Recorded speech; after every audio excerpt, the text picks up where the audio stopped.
đâyបងប្អូនទាំងគ្នានេះអាចនាំបងប្អូនទាំងគ្នាមុនចូលលេងចូលឆ្នាំ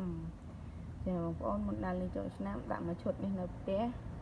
អស់កង្វល់ឡាយបងប្អូនទាំងគ្នាគឺមានអ្នកចាំផ្ទះឈុតនេះបងប្អូនអាចមើលពីចម្ងាយមកបានចានិយាយឆ្លើយឆ្លងគ្នាបាននេះប្រភេទដាក់នៅក្នុងផ្ទះបងប្អូនទាំងអស់គ្នាចាភ្នែក2បងប្អូនណាអញ្ចឹងពេលដែលមានអ្នកមកគៀកលបងយើងអីបងប្អូនអាចសេតាមទូរស័ព្ទពីកន្លែងដើរលេងមកផ្ទះយើងបានបងប្អូនណានេះឈុតនេះចាមួយឈុតនេះវិញក៏ដូចគ្នាដែរបងប្អូនចាអានេះប្រភេទដាក់នៅក្នុងផ្ទះអានេះភ្នែក1ទេបងប្អូនចានេះគឺភ្នែក2ដាក់មួយឈុតម្នាក់នៅតាមផ្ទះគឺងាយស្រួលមែនទែនបងប្អូនទាំងអស់គ្នាចាហើយប្រភេទនេះផងដែរភេទយើងដាក់នៅក្រៅផ្ទះបងប្អូនណានេះការពារជំរាបទឹកបានយ៉ាងខ្លាំងមែនទែនបងប្អូនអញ្ចឹងបើសិនជាបងប្អូនចង់បានជាមួយមួយឈុតនេះអាចមកពីលីណាអេឡិចត្រូនិកបាន